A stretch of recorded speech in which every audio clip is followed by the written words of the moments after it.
Seni mempengaruhi orang, menginspirasi diri dan orang lain menuju kesuksesan. Karya Brian Tracy dan Struzal. 5. Pengaruh dalam penjualan. Dan Brian, sekarang saya ingin berbicara dengan Anda tentang apa yang menurut saya adalah profesi paling berpengaruh, dan itu adalah profesi sales. Anda banyak mengetahui soal topik ini. Saya sangat ingin berdiskusi dengan Anda karena ini adalah profesi yang dibangun di sekitar mempengaruhi orang lain dalam memutuskan untuk membeli sesuai dengan kepentingan mereka sendiri. Saya ingin membahas ini secara mendalam dengan Anda, terutama karena akan ada para sales yang membaca buku ini dan berharap mendapatkan beberapa strategi khusus untuk diterapkan pada kehidupan mereka. Namun dalam banyak hal setiap orang memiliki aspek penjualan dalam profesi mereka dimanapun mereka bekerja. Orang-orang harus bisa menjual ide-ide mereka seperti yang sudah kita bicarakan kepada pemodal usaha. Kita bahkan harus bisa menjual pandangan kita terhadap dunia kepada anak-anak kita. Bagaimanapun hubungan pengaruh dan kesuksesan dalam profesi sales, bagaimana Anda belajar untuk mempengaruhi klien dengan cara yang tidak terlalu agresif atau memaksa? Bagaimana Anda mengembangkan keseimbangan tersebut? Brian pun menjawab. Beberapa tahun lalu, Daniel Goleman menulis sebuah buku bestseller berjudul Emotional Intelligence. Dia mengatakan bahwa IQ emosional lebih penting daripada IQ intelektual, dan IQ emosional adalah kemampuan kita untuk berinteraksi secara efektif dengan orang lain. Dia mempertimbangkan bahwa untuk mencapai 85% dari kesuksesan kita, kemampuan kita untuk membujuk, mempengaruhi, bernegosiasi, berkomunikasi, menggerakkan orang-orang untuk melakukan hal-hal yang tidak akan mereka lakukan tanpa adanya pengaruh dari kita. Orang-orang yang paling sukses di setiap bidang lebih berpengaruh daripada yang lain. Mereka memiliki dampak pada orang lain, dan orang lain pun mendengarkan mereka dan menggerakkan oleh mereka untuk melakukan atau tidak melakukan sesuatu. Saya mulai berkecimpung dalam bidang penjualan sejak masih muda. Saya sebenarnya mulai berjualan dari pintu ke pintu saat berumur 10 tahun. Saya menjual sabun. Kemudian, saya menjual jasa pemotong rumput dan menjual pohon Natal serta surat kabar. Kemudian saya bekerja selama beberapa tahun sebagai buruh. Saya kembali ke penjualan ketika saya berumur 24 tahun dan mengetuk dari pintu ke pintu. Seluruh proses pelatihan penjualan saat itu adalah, ini kartu Anda, ini brosur Anda, dan itu pintunya. Saya bisa bercanda bahwa mencoba mencari nafkah tanpa pelatihan adalah program penurunan berat badan terbaik di negara ini. Saya kehilangan mungkin 10 pound ketika mulai berjualan karena saya akan bekerja dalam waktu yang lama. Berjam-jam mengetuk pintu, memperkenalkan produk saya dan tidak berhasil melakukan penjualan. Saya tidak takut bekerja, karena sampai saat ini saya pernah bekerja sebagai buruh pabrik, bahkan peternakan. Saya akan pergi mengetuk pintu sepanjang hari. Saya hitung, saya mungkin mengetuk 60 hingga 70 pintu per hari. Pada tahun pertama dalam penjualan, saya mungkin telah melakukan 20.000 panggilan telepon, 70 panggilan per hari. Saya ditolak mungkin 19.500 kali. Tapi, saya terus mengetuk pintu sampai akhirnya mulai bertanya, mengapa beberapa orang lebih sukses daripada yang lain? Saya menemukan bahwa sebuah proses penjualan sangat mirip dengan proses komunikasi, membujuk, atau mempengaruhi siapapun.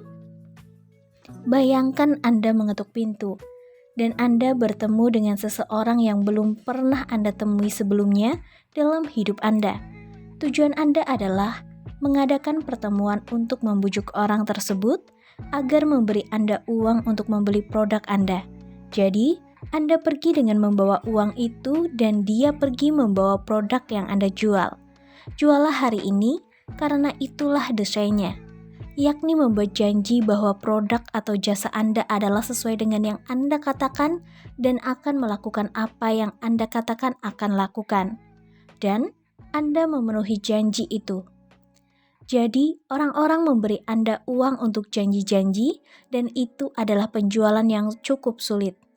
Anda akan pergi dan berkata, "Saya punya janji-janji. Siapa yang mau memberi saya uang?" Itu sama halnya menjual angin. Setelah 6 bulan, saya pergi dan bertanya kepada salah satu sales terbaik di perusahaan saya, "Kenapa Anda jauh lebih berhasil daripada saya? Kenapa Anda bisa menjual 10 kali lebih banyak daripada yang lain?" Ia mempunyai banyak uang dan sangat sukses dan ia berkata, "Tunjukkan proses penjualanmu dan saya akan mengkritik Anda." Saya berkata, "Saya tidak mempunyai proses penjualan. Saya hanya berada di hadapan orang dan berbicara kepada mereka. Saya memberitahu mereka tentang produk dan jasa saya, lalu memberitahu bagaimana cara kerjanya, dan dia berkata, 'Tidak, bukan begitu caranya.' Hal pertama yang Anda lakukan ketika bertemu dengan orang baru adalah bertanya kepada mereka. Sebelumnya kita berbicara tentang menjadi orang yang menawan dan melontarkan pertanyaan. Semakin banyak Anda bertanya dan mendengarkan jawabannya, maka mereka akan lebih menyukai dan mempercayai Anda. Sejak hari itu, saya mulai mempelajari bidang penjualan. Pertama dari semua, alih-alih berbicara, saya akan mengajukan pertanyaan. Saya akan bertanya kepada orang-orang tentang apa yang mereka lakukan di area produk saya. Apakah berhasil untuk mereka? Apa rencana mereka untuk masa depan? Apa tujuan-tujuan mereka? Jika saya bisa menunjukkan mereka cara yang lebih baik untuk mencapai tujuan-tujuan mereka, apakah mereka akan tertarik untuk melihatnya? Dari mengajukan pertanyaan, penjualan saya meningkat dan terus meningkat dan meningkat.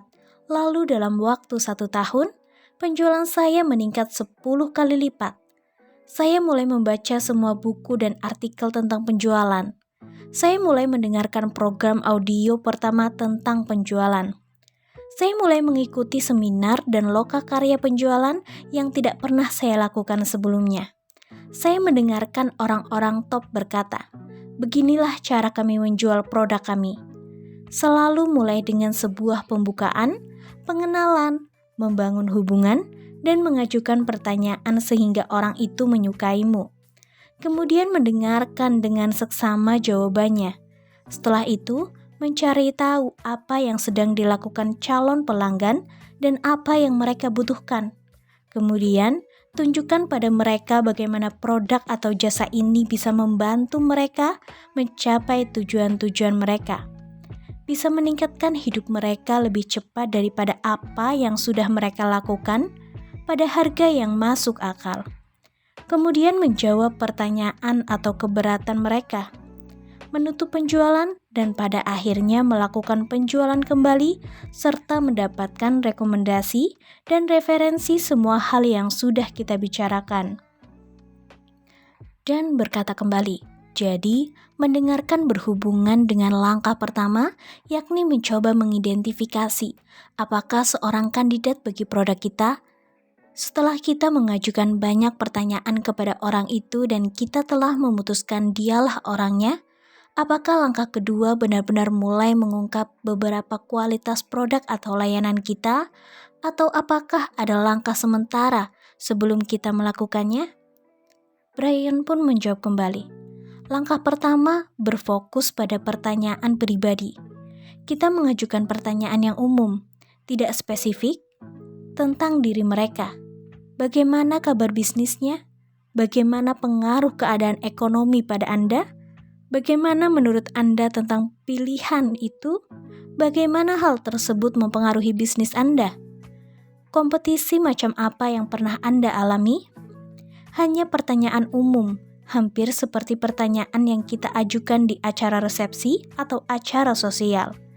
Kita akan membicarakan dan mengajukan pertanyaan tentang ini dan itu.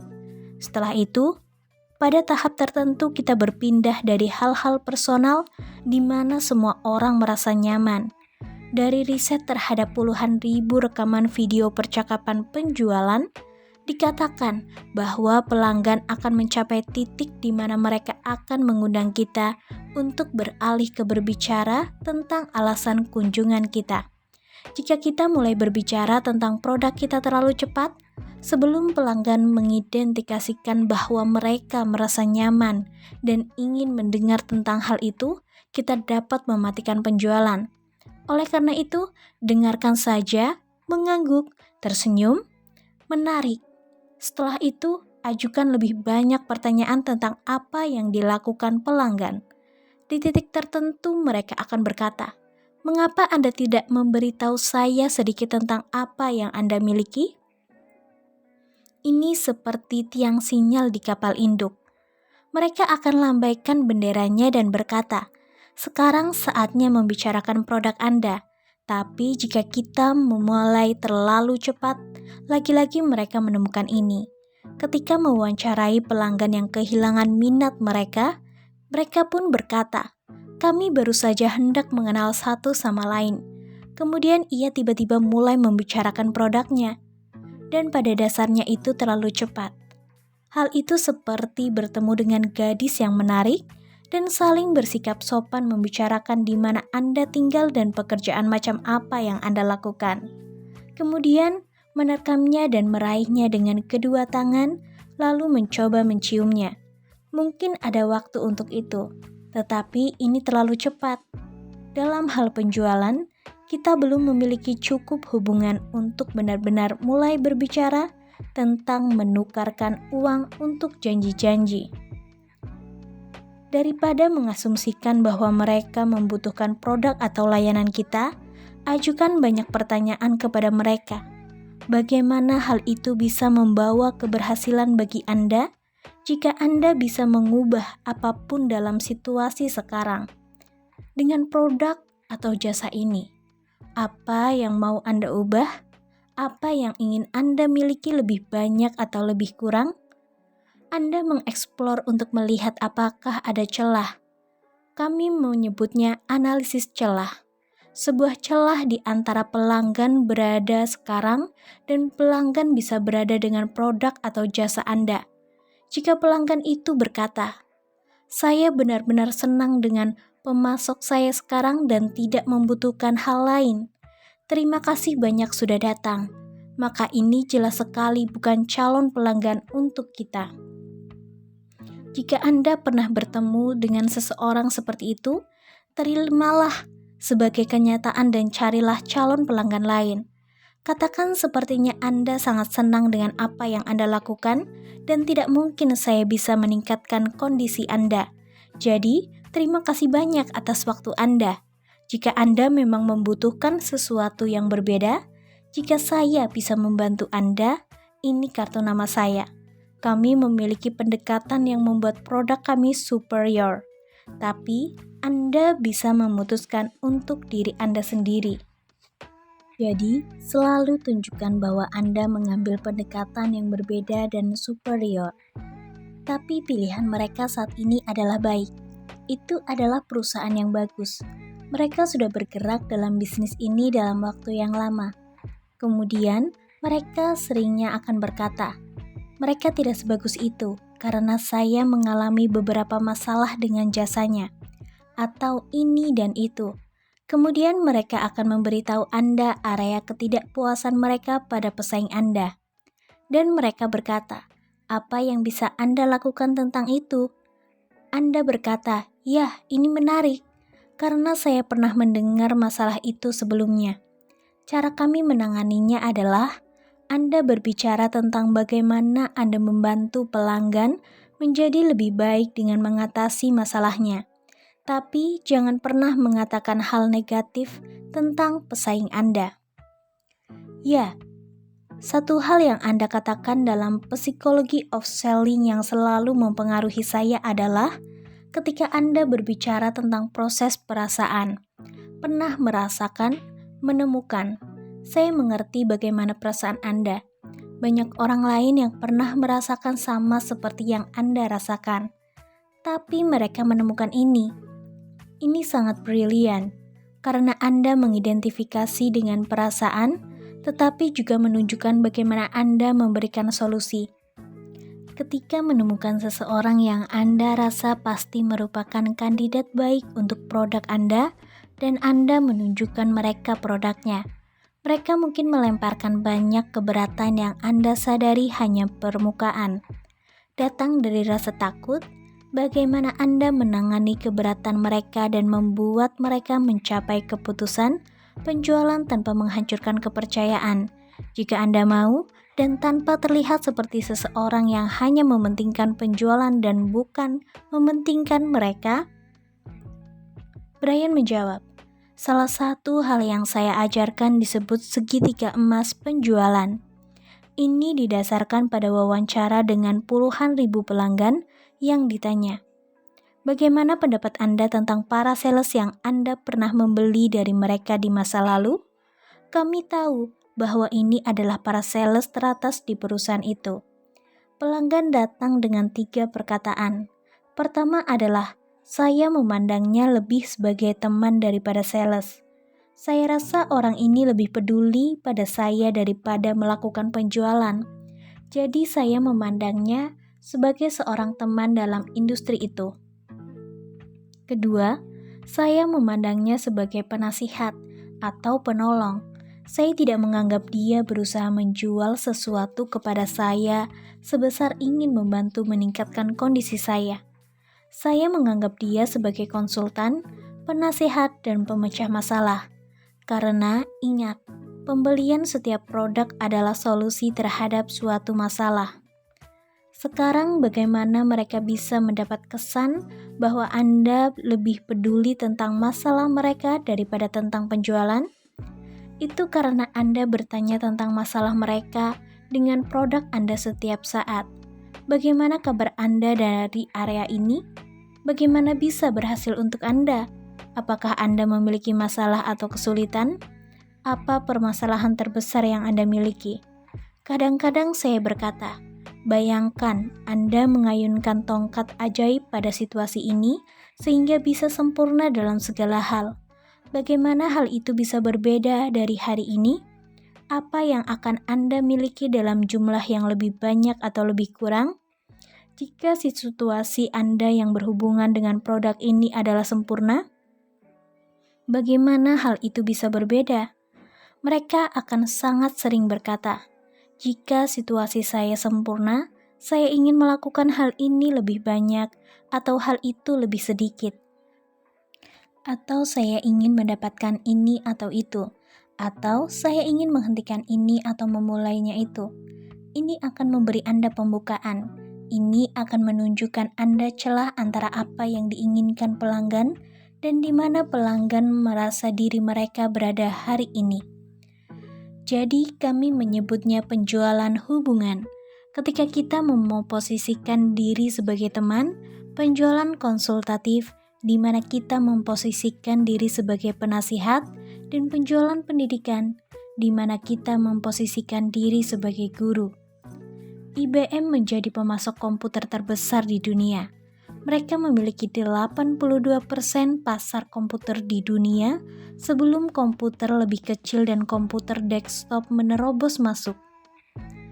Semakin banyak perusahaan yang masuk ke dalam bisnis, sebelum titik itu ada banyak perusahaan yang memiliki produk yang mirip, bahkan produk superior, tapi IBM tetap berhasil memegang 82% pasar di puncaknya. Bahkan 83% pemerintah federal bahkan mencoba untuk membawa tuduhan anti-monopoli untuk melawan mereka. Jadi, Anda tidak hanya membeli mesin. Orang-orang IBM akan rutin menghubungi dan berkata, apakah Anda tahu IBM sekarang menambahkan fitur ini sehingga Anda bisa melakukan yang tidak pernah bisa Anda lakukan sebelumnya? IBM menjaga perasaan pelanggan bahwa nilai komputer yang mereka miliki terus bertambah, dan IBM terus menambah nilai dengan kembali dan menunjukkan kepada mereka bagaimana cara mendapatkan lebih dari komputer mereka. Tidak lama seluruh perusahaan yang sukses, terutama Apple, Dell, dan lainnya, akan melakukan hal yang sama. Mereka terus menunjukkan pelanggannya bagaimana mereka bisa mendapatkan nilai yang lebih. Dalam presentasi penjualan, hal pertama adalah menunjukkan bahwa ini adalah masalah atau kebutuhan dan bahwa produk atau jasa ini akan memuaskan kebutuhan atau menghilangkan masalah yang ada. Ini adalah beberapa hal yang bisa Anda lakukan dengan produk atau jasa yang mungkin tidak bisa Anda lakukan di masa lampau. Ini akan meningkatkan kecepatan Anda secara dramatis dalam mencapai sebuah tujuan, memproses dokumen Anda, melayani pelanggan Anda, pembuatan produk Anda, dan meningkatkan kecepatan perbaikan Anda. Kami terus meningkatkan produk agar Anda terus mendapatkan fitur baru, lebih banyak, lebih baik, lebih cepat, lebih mudah yang bisa Anda gunakan untuk mendapatkan nilai yang lebih besar dari produk tersebut. Jadi, orang-orang terus merasa bahwa produk yang mereka beli menjadi semakin berharga. Begitulah cara Anda membuat presentasi. Salah satu pekerjaan utama Anda adalah menekankan pada manfaat dan menghapuskan pemikiran akan risiko. Ketika membeli produk ini dari kami, Anda tidak perlu khawatir tentang itu lagi. Itulah mengapa perusahaan yang paling sukses saat ini, Amazon, Apple, dan perusahaan terbesar semua memberikan garansi tanpa syarat. Garansi sangat penting karena jika kita tidak ada risiko untuk membeli produk dan termasuk semua manfaat yang Anda bicarakan, maka saya harus memesannya sekarang. Saya menginginkannya sekarang dan itulah akhir dari presentasi penjualan yang terbaik. Saya menginginkannya sekarang. Saya siap seberapa cepat saya bisa mendapatkannya. Dan itu luar biasa, mengingat semua yang telah Anda katakan tentang hubungan penjualan dan membangun kepercayaan begitu sampai pada bagian di mana Anda benar-benar dekat. Untuk akhir dari pengaruh dalam proses penjualan, hampir seolah-olah Anda telah menetapkan begitu banyak nilai, sehingga satu-satunya pilihan untuk pelanggan adalah mereka merasa bahwa kita harus melanjutkan. Dalam psikologi of selling, Anda berbicara banyak tentang teknik closing. Sekarang, apakah Anda masih merasa bahwa teknik penutupan itu sendiri valid? Atau apakah Anda berpikir bahwa dalam era ini hal terpenting adalah untuk menetapkan nilai dengan sangat kuat sehingga teknik penutupan itu tidak benar-benar dibutuhkan? Brian menjawab, "Ya, itu benar." Ada hanya berkata, "Apakah Anda memiliki pertanyaan atau kekhawatiran yang belum saya bahas?" Tidak.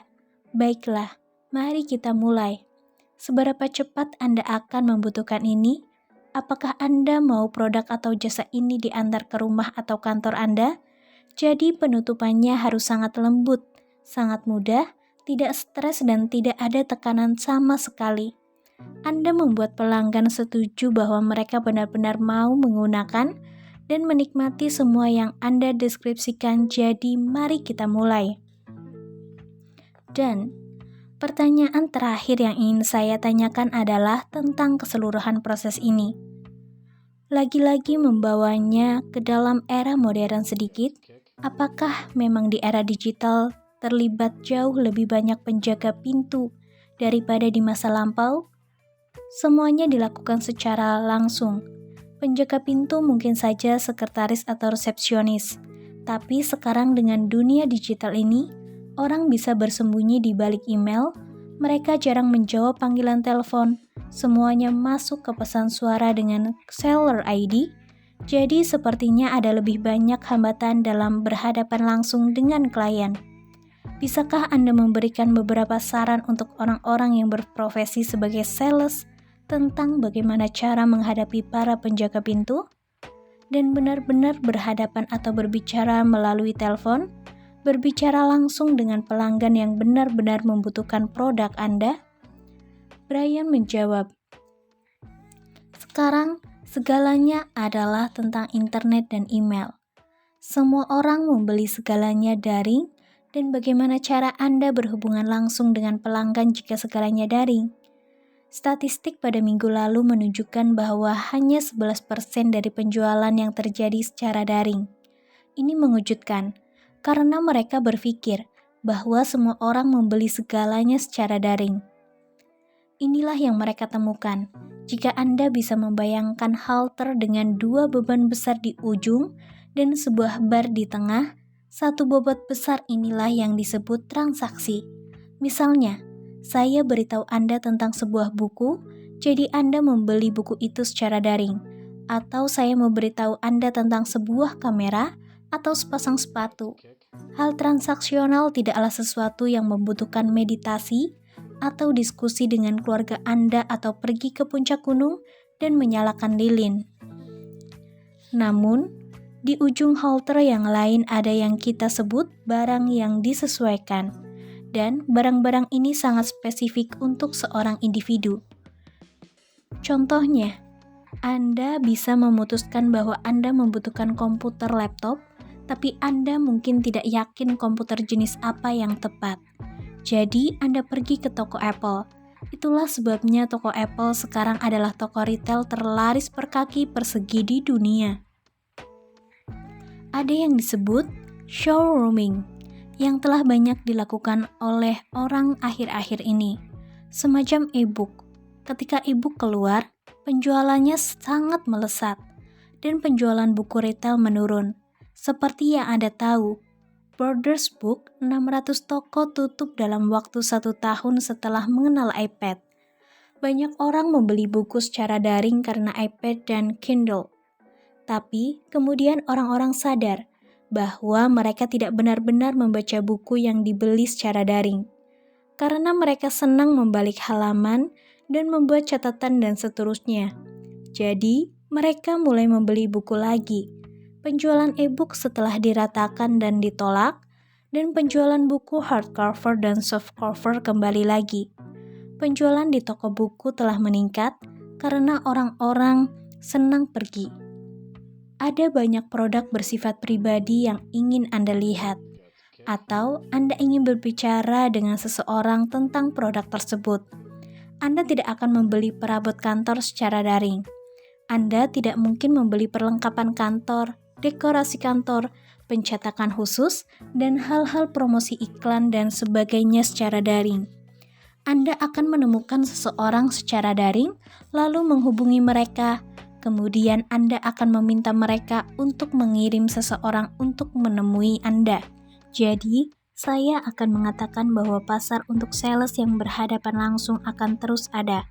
Orang-orang tidak membeli komputer IBM secara daring, orang-orang tidak membeli fashion secara daring, orang-orang tidak membeli hal-hal yang membutuhkan personalisasi secara daring. Bagi orang-orang itu, mereka harus melihat dan berbicara kepada orang secara nyata. Dan, amin, itu berita yang sangat baik bagi para sales di seluruh dunia. Terima kasih, Brian. 6. Pengaruh dalam hubungan. Dan, Brian, selanjutnya kita akan berurusan dengan pengaruh di dalam hubungan pribadi, pengaruh dalam mengasuh anak, dan mempengaruhi diri sendiri. Jadi kita akan berpindah dari dunia bisnis dan kehidupan profesional ke kehidupan pribadi. Tidak ada yang lebih penting dari memastikan bahwa kita adalah pengaruh nomor 1 dalam hidup mereka yang kita sayangi dan juga dalam hidup kita sendiri. Bahwa kita mampu menahan diri terhadap komitmen kita. Mari kita mulai dengan membicarakan tentang ide bahwa seorang nabi selalu terhormat kecuali di dalam rumahnya. Artinya, seringkali lebih mudah dihormati, dikagumi atau berpengaruh di tengah-tengah orang yang tidak begitu kita kenal daripada di antara keluarga dan teman-teman sendiri. Saya selalu tertarik dengan hal ini. Menurut Anda, mengapa banyak orang mengalami hal ini? Apakah ada cara di mana Anda harus mengubah strategi untuk menjadi berpengaruh ketika bersama keluarga dan teman-teman dekat? Brian menjawab, berkenan dengan teman dekat dan keluarga kita apa yang orang inginkan, seperti yang kita katakan sebelumnya, yaitu merasa penting. Mereka ingin merasa dihargai seolah-olah pendapat mereka berarti sesuatu.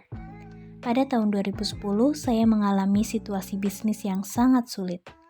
Saya mencoba membuat serangkaian poin yang benar-benar diabaikan oleh semua orang dan telah menginvestasikan banyak uang dalam bisnis ini, tapi tidak berhasil.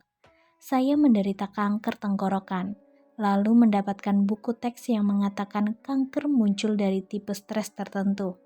Saya mendiskusikan ini dengan dokter Ayurveda di Malaysia yang mengatakan ini muncul dari keadaan tidak didengarkan. Maksudnya adalah sangat frustasi dan marah karena orang-orang tidak mendengarkan Anda. Anda berusaha menyampaikan pesan kepada mereka dan mereka tidak mendengarkan. Tentu saja orang-orang ini tidak akan dan tidak pernah mendengarkan dan mereka membuat perusahaan bangkrut dan menghilangkan semua uang saya. Ini mengingatkan saya betapa pentingnya untuk merasa didengarkan oleh orang lain. Semakin penting orang-orang berada di hidup kita, semakin penting untuk mereka mendengarkan kita. Oleh karena itu, cara untuk menjadi lebih berpengaruh dalam hidup kita adalah dengan membuat anggota keluarga, dimulai dengan pasangan kita ke bawah, sangat penting bagi kita. Ini adalah hukum timbal balik yang sempurna. Jika kita membuatnya jelas bahwa kita benar-benar menerima pemikiran, perasaan dan ide-ide mereka menjadi pertimbangan, kemudian mereka menerima pemikiran, perasaan dan ide-ide kita menjadi pertimbangan. Seperti kita membiarkan mereka untuk mempengaruhi kita dan terbuka akan pengaruh mereka, maka mereka akan menjadi semakin terbuka pada pengaruh kita. Jadi, itu adalah hal yang sangat penting di rumah. Omong-omong, saya telah mempelajari kekuatan dan pengaruh dalam bisnis. Mereka berkata bahwa kualitas sebuah hubungan antara atasan dan karyawan sangat ditentukan oleh seberapa banyak karyawan merasa bahwa atasannya terbuka pada pengaruh mereka. Jika atasan mendapat ide dan tetap pada satu ide, serta tidak fleksibel dan bersikeras melakukan hal itu, maka kepercayaan diri organisasi akan rendah. Orang-orang akan berkata, pendapat saya benar-benar tidak penting atau diperhitungkan. Saya memiliki pengalaman sangat bagus dalam pekerjaan ini, dan atasan saya mengabaikan. Bagaimanapun ketika seseorang merasa, saya bisa memiliki pengaruh sangat kuat kepada atasan saya bisa menghadap atasan saya dan bisa mengubah pemikiran saya. Saya bisa menyampaikan sudut pandang saya, dan jika ia melihatnya maka ia akan mengubah pemikirannya juga. Maka kepercayaan dirinya akan tinggi. Dan hebat, hubungan paling penting dalam hidup banyak orang adalah pasangan mereka. Kita sering mengalami perebutan kekuasaan di sini. Tarik-menarik kekuatan menjadi yang benar, berusaha melakukan dengan cara lain. Apa saran Anda agar bisa terbuka pada pengaruh ini? Apakah dengan terbuka pada pengaruh pasangan Anda, apakah itu cara terbaik untuk mempengaruhi pasangan Anda juga, untuk menjadi terbuka pada pengaruh mereka? Brian, ketika menikah, saya memberitahu istri saya, Barbara, bahwa saya akan memberi dia 51% suara di semua masalah yang mempengaruhi keluarga dan anak-anak. Dan saya akan memiliki 51% suara untuk semua hal yang berhubungan dengan pekerjaan dan bisnis. Kami bergurau tentang hal itu. Saya katakan itu adalah keputusan terbaik yang pernah saya buat. Dan ternyata itu benar-benar ideal. Saya berkata, aku akan berdebat dengan 49%-ku, aku akan melawan dengan 49%-ku, tapi dalam analisis finalnya, kau bisa memutuskannya. Kami sudah menikah selama 37, jalan 38 tahun sekarang. Dia telah memiliki 51% sepanjang waktu dan dia selalu benar. Saya akan tidak setuju. Bagaimana dengan ini, bagaimana dengan itu? Ya, katanya. Tapi kau tidak mengerti. Terkadang ia hanya akan berkata, secara intuitif aku pikir ini adalah cara terbaik. Aku tidak mempunyai alasan logis untuk itu. Jika kau lihat buktinya, aku bukannya tidak setuju dengan kau, karena ingin pergi ke arah yang berbeda. Tetapi aku merasa ini yang harus kita lakukan dan aku punya 51% suara. Jadi saya selalu menyetujuinya. Hal itu adalah hal terbaik karena membuat hubungan kami berjalan mulus selama 37 jalan 38 tahun. Dan, Brian, apakah Anda merasa setelah menikah selama itu bahwa menikah lebih lama merupakan sebuah aset atau kewajiban dalam menjadi berpengaruh pada pasangan Anda? Apakah karena begitu mengenal pasangan membuat Anda tidak lagi menghormatinya? Brian, setiap pasangan benar-benar memiliki aturan mereka sendiri, dan tidak ada yang bisa memprediksi atau menetapkan aturan untuk pasangan lain, karena manusia sangat berbeda satu sama lain.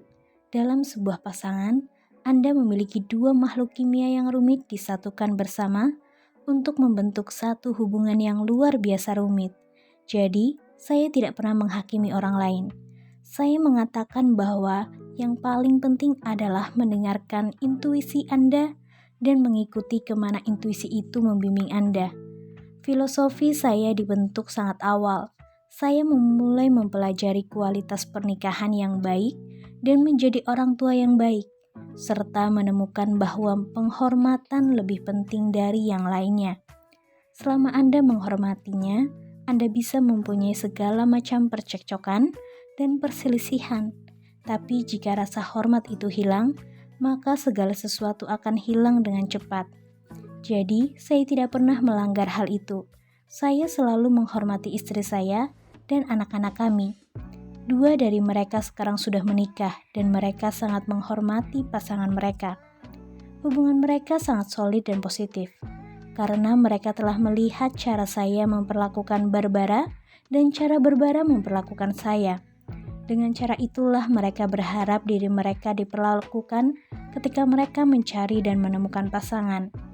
Begitulah cara mereka memperlakukan satu sama lain. Sebagai orang tua, Anda adalah teladan bagi anak-anak. Anda menetapkan standar yang ingin mereka ulangi ketika mereka menjadi dewasa juga. Dan seringkali dalam berurusan dengan teman dekat atau pasangan, kita harus memiliki percakapan yang sulit, di mana kita menyampaikan pesan yang berat namun benar kita peduli kepada mereka. Karena mereka penting bagi kita, tetapi kita juga merasa perlu mempengaruhi mereka untuk membuat beberapa perubahan dalam hidup mereka. Bagaimana Anda melakukan percakapan seperti itu tanpa merusak hubungan yang ada? Bagaimana Anda bisa berhasil meningkatkan level pengaruh dan bukannya membuat mereka menyingkirkan Anda? Brian menjawab, "Saya pikir ini adalah hal yang sedang berlangsung. Kita sedang mengalami hubungan keterbukaan, kejujuran, dan rasa hormat. Jadi, tidak pernah ada penumpukan, tidak pernah ada negativitas, tidak pernah diam-diam memendam keluhan-keluhan. Setiap orang sangat jujur dengan satu sama lain setiap saat. Apa yang benar-benar membuat kami berhasil adalah hubungan yang sangat terbuka, tanpa ada halangan atau diam-diam memendam, maupun hal-hal negatif apapun. Mereka semua ditangani secara berkelanjutan. Saya rasa itu sangat penting. Dan indah sekali, katakanlah Anda mempunyai sahabat yang sudah dikenal selama bertahun-tahun, tapi Anda menyadari sebuah pola di dalam hidup mereka minum minuman beralkohol terlalu banyak, dan itu mempengaruhi mereka. Anda menyadari kesinisan atau kemarahan yang tiba-tiba menguasai mereka. Mereka tidak menjadi diri mereka yang biasanya. Apakah ini sebuah situasi di mana Anda perlu menghadapi mereka, tapi juga memberitahu mereka bahwa Anda peduli dengan mereka? Anda mencintai mereka seperti apa adanya. Bagaimana Anda menangani situasi spesifik seperti itu, seperti seseorang yang sering mabuk misalnya? Apa yang akan Anda lakukan dalam kasus itu? Brian menjawab, "Satu prinsip kehidupan yang saya pelajari ketika masih muda adalah bahwa orang-orang tidak berubah, dan apabila mereka dibiarkan sendiri, mereka akan semakin menjadi-jadi. Kita sering frustasi dalam hidup ini karena berharap seseorang untuk berubah. Kita tidak bahagia dengan sesuatu yang mereka lakukan atau tidak lakukan. Kita mendorong mereka untuk berubah. Tapi, ketakutan terbesar yang dimiliki seseorang adalah ketakutan akan penolakan atau ketidaksetujuan, tidak disukai atau diterima oleh orang lain. Setiap kali Anda memberi kesan bahwa orang itu tidak diterima dalam wujud mereka saat ini, Anda memicu ketakutan akan penolakan. Dan yang terburuk dari semua ketakutan dirangkum dalam kata-kata, "Saya tidak cukup baik." Kebanyakan orang bergumul dengan hal ini seumur hidup mereka. Perasaan bahwa dalam banyak hal mereka merasa tidak cukup baik. Mereka tidak sebaik orang lain dalam pekerjaan, penjualan, atau dalam memenuhi kebutuhan keluarganya. Atau mereka tidak sebaik orang lain dalam kebugaran fisik. Jadi, salah satu tugas kita adalah jangan pernah mengatakan sesuatu yang memicu perasaan seperti, "Saya tidak cukup baik, saya memang lebih rendah," karena orang tidak berubah. Memang, ada kalanya orang bisa berubah. Saya rasa Drucker pernah mengatakan bahwa bukan berarti keajaiban tidak terjadi. Hanya saja jangan menggantungkan diri kepada keajaiban. Sama hanya dengan perubahan pada manusia. Orang bisa berubah, tetapi hanya jika mereka sungguh-sungguh ingin berubah. Hanya mereka memiliki panggilan dari diri mereka dan membuat keputusan bahwa mereka akan melakukan sesuatu yang berbeda. Dan hal itu bisa mengurangi beban besar kita. Mungkin salah satu hal yang paling menyembuhkan adalah penerimaan tanpa syarat di dalam dan di diri. Hal ini menyembuhkan, memberi orang lain ruang untuk mungkin berubah sesuai dengan keputusan mereka sendiri. Brian, saya ingin berbicara sedikit lebih spesifik tentang pengasuhan. Saya tahu kita sudah cukup membahasnya dan Anda sudah membagikan beberapa materi hebat dengan kami. Tetapi saya ingin berbicara tentang beberapa hal yang sangat tepat untuk sekarang. Sebuah fenomena yang sedang ramai sekarang ini. Ibu saya sering membicarakannya ketika ia menjadi kepala sekolah SMU dikenal dengan pengasuhan helikopter, di mana orang tua berada di atas anak-anak mereka, menukik ke bawah untuk memecahkan masalah mereka dan menyelamatkan mereka dari situasi sulit.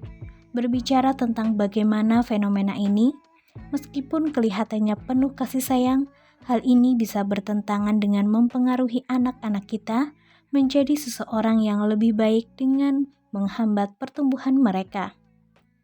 Brian, nah, kita harus bertanya, apa tujuan kita? Saya ingat pernah membaca buku seorang ahli metafisika Rusia bertahun-tahun bernama P.D. Ouspensky. Salah satu bukunya berisi serangkaian pertanyaan dan jawaban dari para siswa kepada sang guru. Seorang siswa bertanya, "Prof, apa yang harus saya lakukan dalam situasi ini? Ada begitu banyak detail dan saya sangat bingung." Guru itu bertanya, "Nah, apa tujuan kamu?" Mahasiswa itu balas bertanya, "Apa maksud Anda?"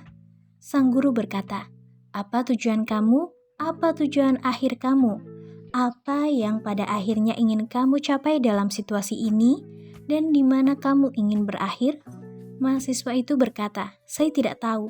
Saya tidak jelas tentang itu." Sang guru berkata, "Kalau begitu, saya tidak bisa memberimu panduan tentang perilaku yang seharusnya. Karena sampai kamu tahu jelas sasaranmu, tidak mungkin kamu menentukan perilaku ideal untuk saat ini. Yang harus kamu lakukan adalah memperjelas tujuanmu, kemudian sasaranmu. Aktivitasmu seharusnya menjadi sesuatu yang menggerakkanmu ke arah tujuan itu."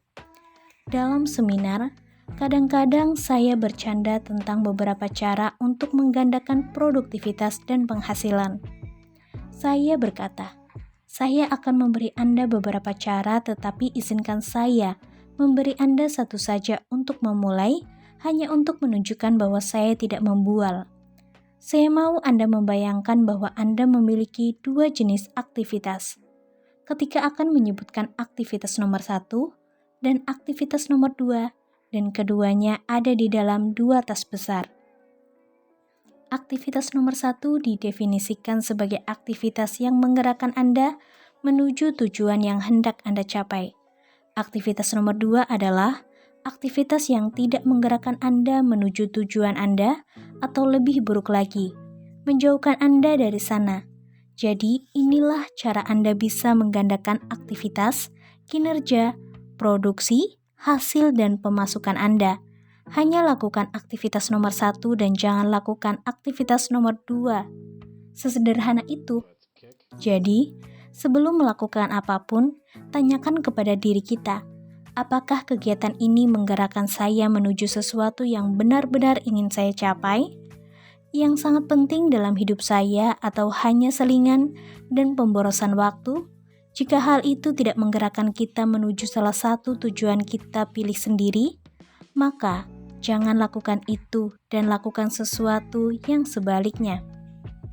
Jika kita melakukan ini secara rutin, dalam waktu sekitar 3 hari, kita akan menghabiskan sepanjang hari setiap harinya melakukan hal yang menggerakkan kita menuju tujuan yang paling penting, kesehatan, kekayaan, kesuksesan pribadi, penjualan, bisnis, kualitas kehidupan keluarga, dan semuanya. Kita akan semakin mengurangi waktu untuk melakukan hal-hal lain. Dan katakanlah orang tua ingin membuat semua kegiatan mereka seperti yang Anda katakan, aktivitas nomor 1 di mana mereka menggerakkan anak-anaknya agar bisa menjadi masyarakat yang lebih produktif, bahagia, mandiri, dan sebagainya. Pada saat itu, mungkin kelihatannya wow, mereka senang, tapi pada kenyataannya, apakah Anda harus mengambil perspektif lebih jauh dalam pengasuhan? Tentu saja ketika Anda melakukan untuk diri sendiri, Anda bisa langsung melihat hasilnya. Tetapi ketika Anda melakukannya untuk anak-anak, terkadang hasil negatif yang tidak Anda inginkan dalam karakter mereka. Contohnya, tidak terlihat sampai beberapa tahun berikutnya. Mereka merasa berhak karena orang tua mereka selalu menyelamatkannya. Apa yang Anda dapati efektif dalam membuat anak-anak menjadi warga yang produktif dan bertanggung jawab? Brian menjawab, ketika memiliki anak, kami memutuskan bahwa tujuan kami adalah untuk membesarkan anak yang bahagia, sehat, dan percaya diri. Anak-anak dengan tingkat rasa percaya diri dan harga diri yang tinggi, anak-anak yang merasa luar biasa tentang diri mereka sendiri, anak-anak yang menyukai diri mereka sendiri, dan semua yang kami lakukan dengan anak-anak akan selaras dengan tujuan jangka panjang itu. Kami tidak akan melakukan apapun yang bertentangan dengan hal itu. Kami tetap berpegangan pada prinsip itu. Semenjak mereka lahir, kami benar-benar menjaga mereka secara fisik, mental, dan emosional. Kami selalu hadir pada saat paling penting dalam hidup mereka. Kami selalu mengatakan kepada mereka betapa kami menyayangi dan percaya kepada mereka, dan selalu mengapresiasikan keyakinan kami kepada mereka. Jika mereka melakukan kesalahan, kami selalu melupakan dan melepaskannya. Dan itu saran yang sangat baik. Hal lain yang ingin saya tanyakan kepada Anda adalah, kita telah berbicara banyak tentang aspek positif dan negatif dari media digital dan teknologi dalam kehidupan bisnis dan kehidupan profesional. Tetapi, sekarang ini anak-anak menghabiskan begitu banyak waktu dengan media digital, SMS, menonton video, serta media sosial, dan orang tua sering memberinya. Tidak ada lagi waktu ketika di mobil, Anda bisa mempengaruhi mereka dengan percakapan.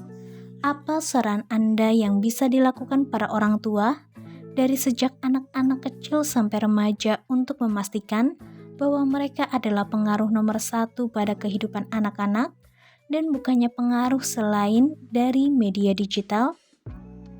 Brian menjawab, anak-anak adalah apa yang disebut dengan cinta tropis.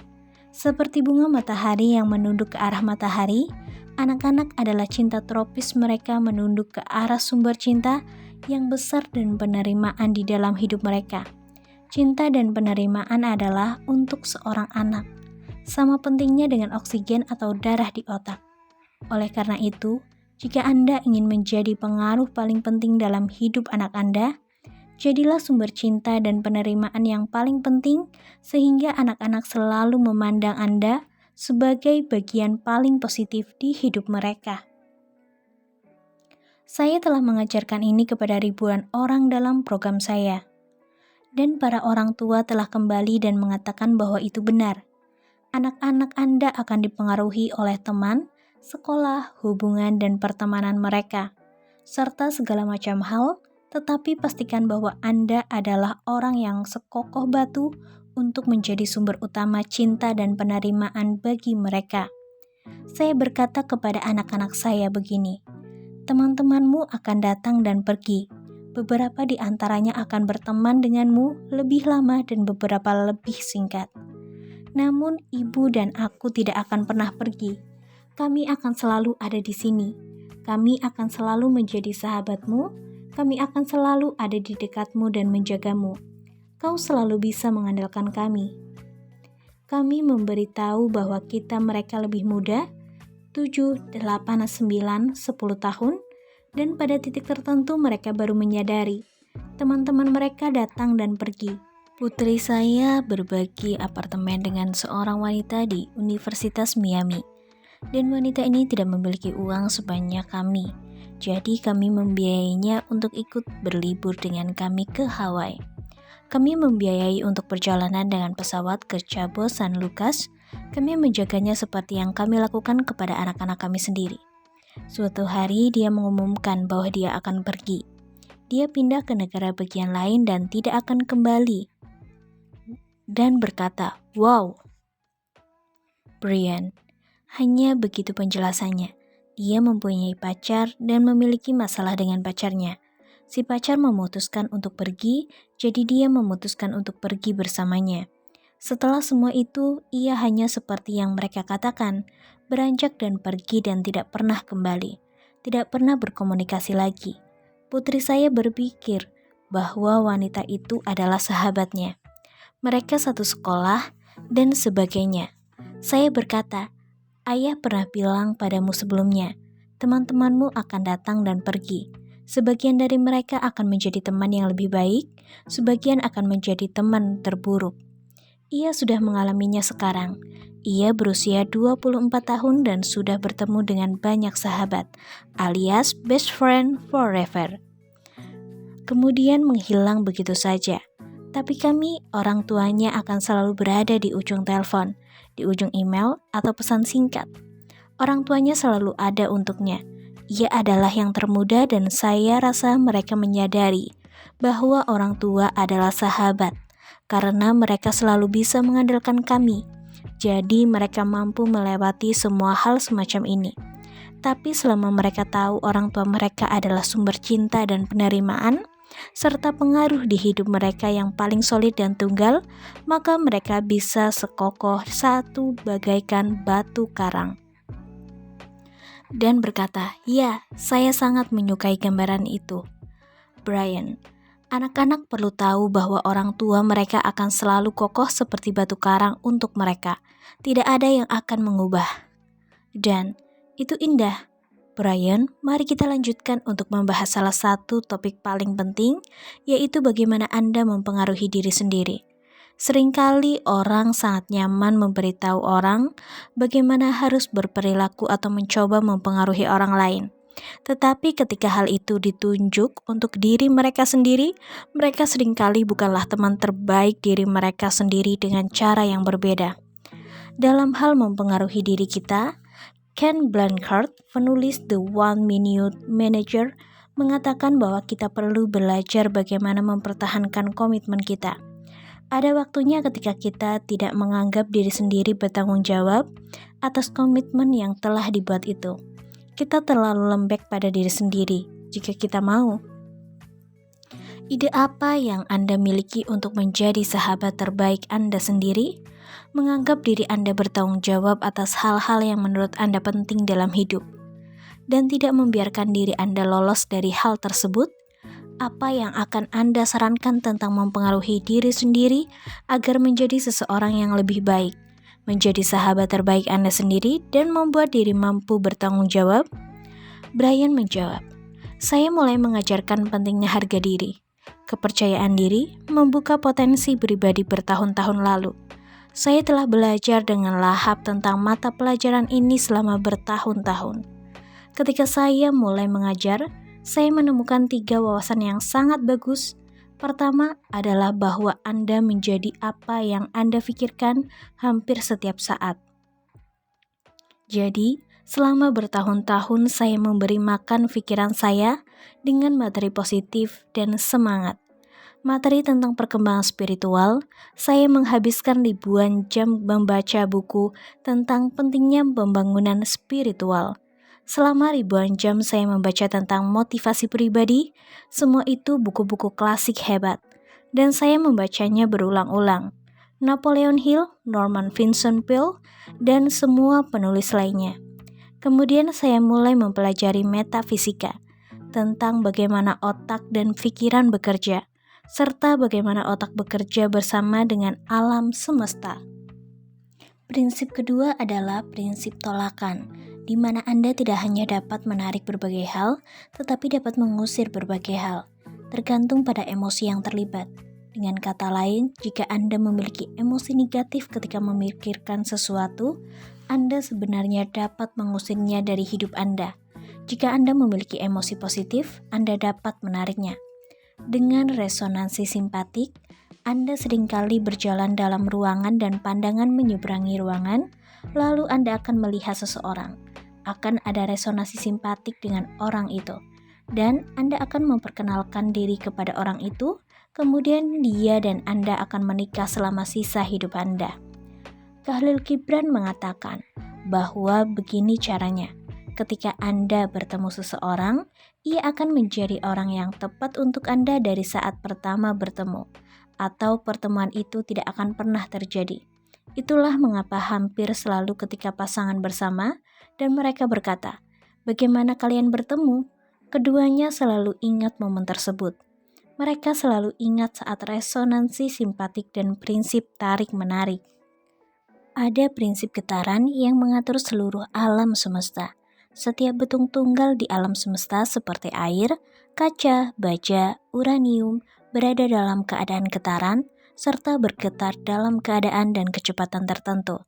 Beberapa bergetar sangat cepat, beberapa bergetar sangat lambat, mutu mereka menurun dan sebagainya.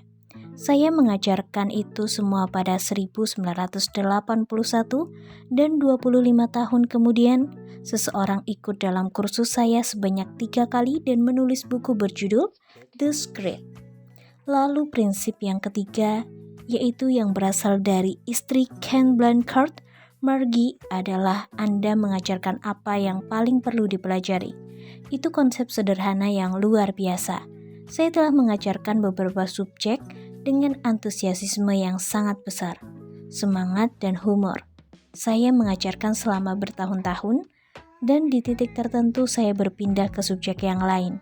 Saya menyadari hal itu karena sudah menginternalisasikan semua subjek tersebut. Saya tidak memerlukannya lagi, seperti mengajarkan untuk mengurangi berat badan. Pada titik tertentu Anda langsing, ramping dan bugar dan makan makanan yang sehat, jadi Anda kehilangan antusiasme untuk mengurangi berat badan karena Anda tidak lagi membutuhkannya. Dan berkata, "Wow, bicara tentang kebutuhan untuk menjadi sahabat terbaik Anda sendiri." Brian, ya, selama bertahun-tahun saya menjalani kehidupan yang sangat sibuk dan sulit. Saya berpergian ke 120 negara, serta telah melalui 3 atau 4 perang dan semula hal seperti itu. Jika Anda memfosir tubuh ketika masih muda, Anda akan menanggung akibatnya ketika Anda sudah lebih tua. Tetapi ketika menjalani itu semua, saya sangat positif. Seperti yang Anda tahu, Anda telah mengenal saya selama bertahun-tahun. Dan saya selalu tercengang karenanya, Brian. Ya, Anda tidak pernah melihat saya negatif, saya selalu rileks dan positif. Jadi saya percaya bahwa saya telah diberkati. Saya pun meneruskannya kepada anak-anak. Anak-anak saya tidak pernah melihat saya selain seorang yang positif. Bagian terburuk yang pernah mereka lihat adalah ketika saya lelah. Dan, ya, tepat sekali, Brian, tetapi tidak pernah negatif. Jadi jika kita kembali ke lingkaran penuh, saya mulai mengajarkan tujuan. Saya menemukan bahwa penetapan tujuan bagi saya adalah yang merupakan kekuatan terbesar di alam semesta. Kita harus menetapkan tujuan yang berkaitan dengan kita adalah anak-anak. Bahwa tujuan yang terpenting kita adalah membesarkan anak yang bahagia, sehat, percaya diri, dan bahwa kita hanya akan melakukan hal yang membuat mereka tumbuh bahagia dan sehat. serta tidak akan melakukan hal yang tidak membesarkan anak-anak yang bahagia dan sehat. Baik sehat secara mental, emosi, dan kesejahteraan fisik anak-anak kita diutamakan di atas semua hal itu. Karena semua hal yang lain akan datang dan pergi. Anak tertua saya berusia 36. Jalan 37, ia adalah filosofi saya ketika ia lahir dan tidak pernah menyimpang. Adalah hal yang terbaik dari segalanya jika kita memiliki hal itu sebagai inti pusat kehidupan kita, bahwa keluarga dan anak-anak adalah hal yang terpenting. Dan, wow, luar biasa, Brian. Ya, dan ada beberapa orang yang minggu lalu datang kepada saya dan berkata hal yang sama.